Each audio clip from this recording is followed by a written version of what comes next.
पूरा कंसेप्ट बिल्कुल free mind होता है, आप अपनी मर्जी से कुछ भी लिख कर आ सकते हो, एग्जामिनर नंबर नहीं काटे। Hey guys, welcome to my YouTube channel once again. आज का टॉपिक है कंज्यूमर बाइंग बिहेवियर, जिसमें मैं आपको इसकी introduction, then factors affecting, then processes के बारे में बताऊंगी।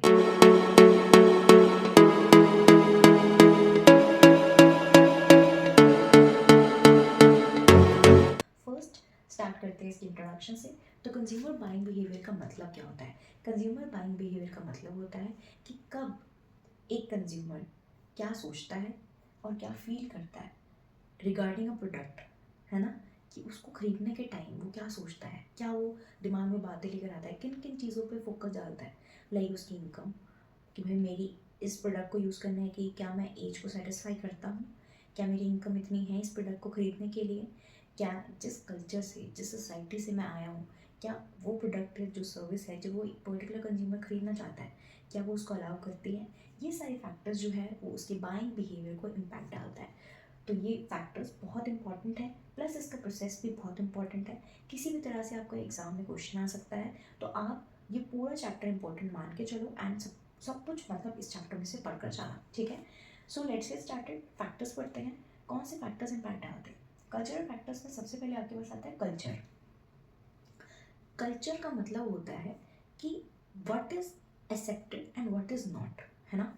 कि अगर आप एक सोसाइटी में रहते हो तो वहाँ पे कौन सी चीज़ें एक्सेप्टेबल है, कौन सी नहीं है, वो बताता है आपका कल्चर।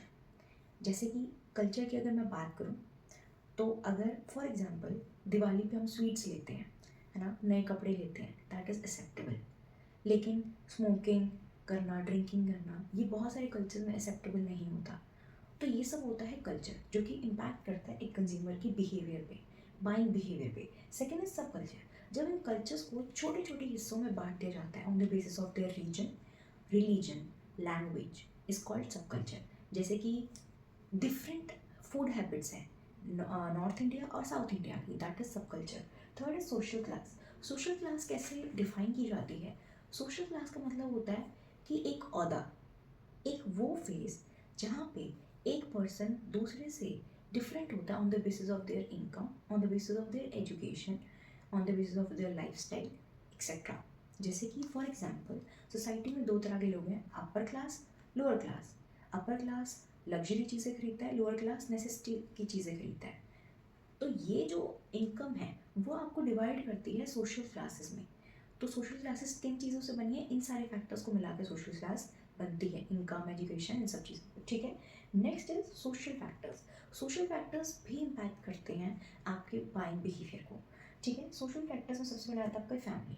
फैमिली में आपकी न्यूक्लियर फैमिली है, आपकी जॉइंट फैमिली है, ठीक है। आपकी फैमिली के शुरू से आपके क्या कस्टम्स क्या रहे हैं आपके, ठीक है। आप किस तरह से चाइल्डहुड से अपने एक टीनेजर स्टेज पर आए हो, दैट इम्पैक्ट्स, है ना। जितनी आपकी फैमिली की इनकम होगी उतना बच्चों की पॉकेट मनी, जो हम पॉकेट मनी बोलते हैं, वो ज़्यादा होगी, एक एग्जाम्पल के तौर पे। और जितनी कम होगी पॉकेट मनी कम होगी, ठीक है। Next is friends. फ्रेंड्स भी आपको इम्पैक्ट करते हैं। फ्रेंड्स जो होते हैं आपके, ये एक ऐसा ग्रुप होता है जो कि एक पर्सन के बाइंग बिहेवियर को इम्पैक्ट करता है। फॉर एग्जाम्पल आपके फ्रेंड ने आईफोन खरीदा, अब आपको भी है कि मैं भी खरीदूँ क्योंकि उसने खरीदा है, ठीक है। Next is reference group.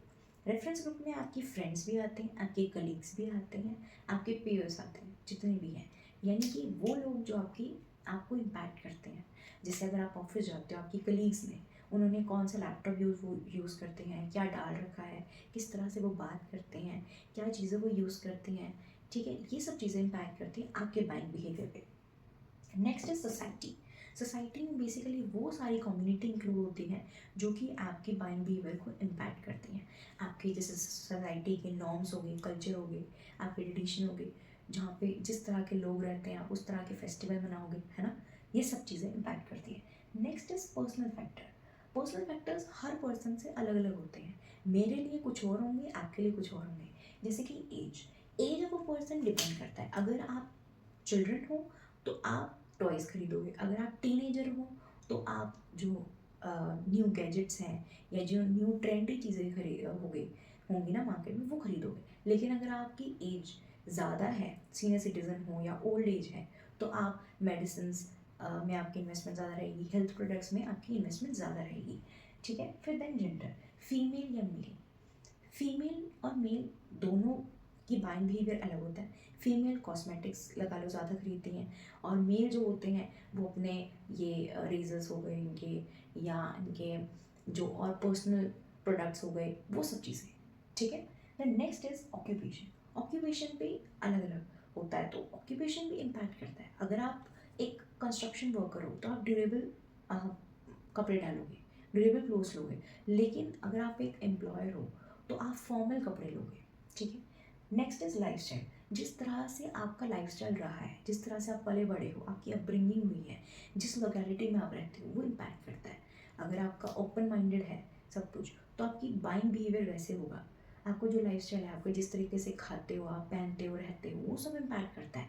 एक हेल्दी पर्सन है तो वो हेल्थ कॉन्शियस, मतलब अगर उसको हेल्थ कॉन्शियस रहना पसंद है तो वो जिम में अपनी सब्सक्रिप्शन लेगा, ठीक है, वो अच्छे हेल्दी फूड में इन्वेस्ट करेगा, ठीक है। नेक्स्ट इज इकोनॉमिक, इकोनॉमिक में प्राइस, प्राइस डिपेंड करता है।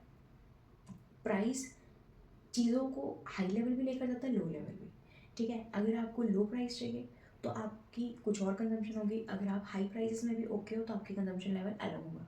देन सेविंग्स, जितनी ज़्यादा सेविंग होगी उतनी कम कंजम्पशन होगी, जितनी कम सेविंग होगी उतनी ज़्यादा कंजम्पशन होगी, तो ये भी इम्पैक्ट करता है। Then next is economic condition, economic condition यानी कि वॉर की कंडीशन तो नहीं है, सब कुछ सही चल रहा है, पीस चल रहा है, ठीक है। बूम, रिसेशन, डिप्रेशन, ये सारी चीज़ें भी आपकी इम्पैक्ट करती है। Then next is psychological, psychological क्या होती है, वो फैक्टर्स जो कि आपके माइंड से रिलेटेड होते हैं।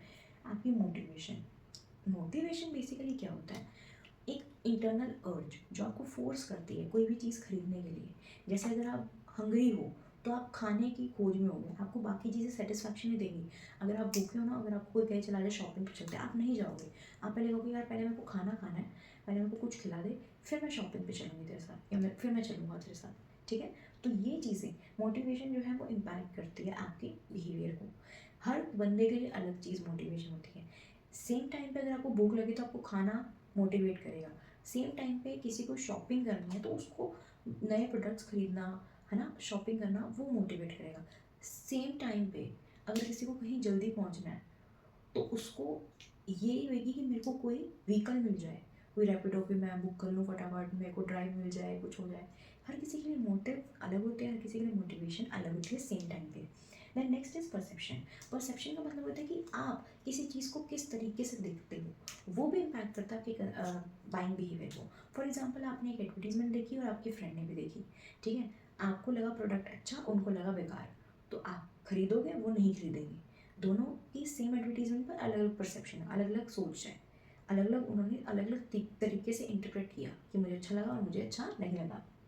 नेक्स्ट इज लर्निंग, लर्निंग क्या है, लर्निंग आती है आपके एक्सपीरियंस से। जितना ज़्यादा आपका एक्सपीरियंस होगा उतनी अच्छी लर्निंग होगी, उतना अच्छा आपका बाइंग बिहेवियर होगा। The next is beliefs, beliefs होते हैं बेसिकली कि आप किन चीज़ों को सच मानते हो। इसको आप ऐसे कर सकते हो, बिलीव्स एंड एटीट्यूड भी कर सकते हो अगर आप चाहो तो, बाकी आपकी मर्जी है।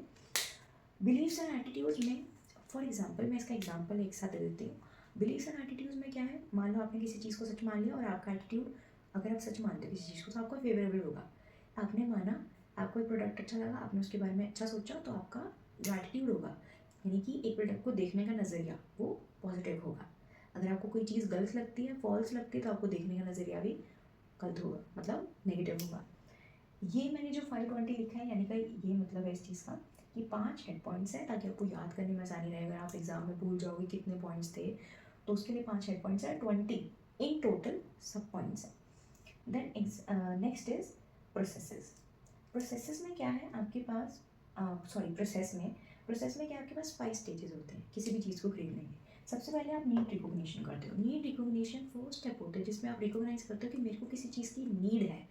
जब आपको अर्ज होती है यार ये चाहिए ये चाहिए, तो आपको नीड रिकॉग्निशन आती है। जब तक आपका ये फर्स्ट स्टेज क्लियर नहीं होगा आप आगे नहीं बढ़ पाओगे।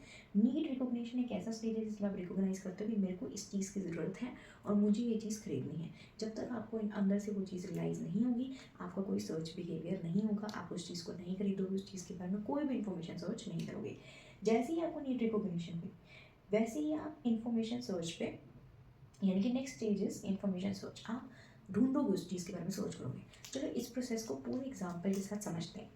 लेट से आपको एक बाइक खरीदनी है, आपको एक नीड रिकोगनाइज हुई कि यार मेरे को बाइक खरीदनी है, मुझे आने जाने में प्रॉब्लम होती है अपने घर से ऑफिस में, तो आपको नीड रिकोगनिशन है। नेक्स्ट है आप इन्फॉर्मेशन सर्च आप देखोगे मार्केट में कौन सी बाइक अवेलेबल है, जो आपने प्राइस सेट करा है उसके साथ वो प्राइस मैच होता है कि नहीं होता, आपको कौन सा कलर चाहिए, ठीक है, एवरेज क्या है बाइक की, कितने प्राइस पे है, सारी इन्फॉर्मेशन कलेक्ट करना इज द सेकेंड स्टेज, ठीक है, information search. Third is evaluation of alternative. अब आपने बाइक खरीदनी थी, आपने बहुत सारी इन्फॉर्मेशन सर्च करी, आपको 10-12 दिख गई ब्रांड्स अच्छी, जिसमें आपको प्राइस में मैच हो रहा है, सब कुछ मिल रहा है, मतलब अच्छी क्वालिटी मिल रही है।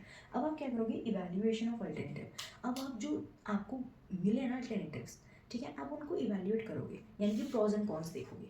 ये देखोगे कि किस में कौन सी चीज़ अच्छी है, किस में कौन सी चीज़ ख़राब है। जैसे मान लो 2 चीज़ें ली, इसमें फॉर एग्जाम्पल इसकी एवरेज अच्छी है, इसकी थोड़ी कम है, ठीक है, ये एवरेज ज़्यादा देती है, तो आप इसको थोड़ा ऊपर कर दोगे। देन उसके बाद लुक्स में ये अच्छी है, तो आप ऐसे एक एक स्टेप करके कंपेयर करोगे। आप सारे ऑल्टरनेटिव्स को इवैल्यूएट करोगे कि एट द एंड तो आपको एक ही खरीदनी है, ठीक है। नेक्स्ट स्टेप में आप परचेज करोगे उस चीज़ को। अब आपने अल्टरनेट देख लिया, आपको फाइनली एक बाइक पसंद आ गई और आपने वो खरीद ली, ठीक है। Next is and the last step is post purchase behaviour. Post purchase behaviour में क्या होता है, जब इसमें आप अपने पॉजिटिव या नेगेटिव कमेंट्स देते हो रिगार्डिंग अ प्रोडक्ट और अ सर्विस। आपको पसंद आया तो आप, अगर आपकी सेटिस्फैक्शन लेवल से मैच हो रहा है, दैट मीन्स आप पॉजिटिव कमेंट दोगे, अगर आपके नहीं मैच हो रहा तो आप नेगेटिव कमेंट दोगे। तो पोस्ट परचेज बिहेवियर यानी कि आपको कैसा लगा, सेटिस्फैक्शन या यू आर अनसेटिस्फाइड और सेटिस्फाइड, ठीक है। अगर आप चाहो तो आप इसके कंटेंट को बढ़ाकर इंफॉर्मेशन सर्च में इसके टाइप्स लिख सकते हो। टाइप्स में आप कहाँ कहाँ से इंफॉर्मेशन सर्च करते हो, आप लिख सकते हो। एक तो आप लिख सकते हो इंटरनल एक्सटर्नल फैक्टर्स। एक्सटर्नल में आपकी वेबसाइट्स आ गई, आपकी एडवर्टीजमेंट्स आ गई, ठीक है, आपकी न्यूज़पेपर्स, जर्नल्स, ये सारे मैगजीन्स वगैरह आ गई। इंटरनल फैक्टर्स या आपके जो रिलेटेड पर्सनल फैक्टर्स जिसको आप बोलते हो, उसमें आपके फ्रेंड्स, देन आपके रेफरेंस ग्रुप आ गए, आपके एक्वेंटेंसेस आ गए, ठीक है, आपका नॉन, जैसे शॉपकीपर हो गया, वो नॉन था, उससे पूछ लिया आपने, तो ये सारी चीज़ें आ जाएंगी। तो इसमें अगर आप चाहो कंटेंट बढ़ाने के लिए तो आप इसमें अपने सोर्सेज लिख सकते हो कि कहाँ से हमें इंफॉर्मेशन मिलती है, ठीक है। बाकी जैसे मैंने आपको एक एग्जांपल बताया, अगर आपको लगे कि एग्जांपल ये आपको सेट नहीं बैठ रहा, आप और एग्जांपल अपने अकॉर्डिंग बता सकते हो। जैसे कि बाइक ना लेकर आप फ़ोन का ले सकते हो, फ़ोन ना लेकर आप लैपटॉप का ले सकते हो, किसी भी चीज़ का आप एग्जाम्पल ले सकते हो। क्योंकि ये जो चीज़ है, ये जो कंसेप्ट है, ये पूरा कंसेप्ट बिल्कुल फ्री माइंड होता है। आप अपनी मर्ज़ी से कुछ भी लिख कर आ सकते हो, एग्जामिनर नंबर नहीं काटेगा अनटिल अनलेस वो रॉन्ग हो। मतलब एग्जाम्पल आप कुछ भी लिख सकते हो। जैसे मैंने आपको दिवाली का एग्जाम्पल दिया, मैंने आपको बाइक का दिया, आप कुछ भी अपनी मर्ज़ी से एग्जाम्पल लिख सकते हो, बट वो गलत नहीं होना चाहिए, ठीक है। And this is all about this video, and I hope आपको अच्छी लगी होगी वीडियो। अगर आपको कोई प्रॉब्लम है तो कमेंट करो, and please like, share, comment and subscribe my channel. Thank you so much. जय श्री राम।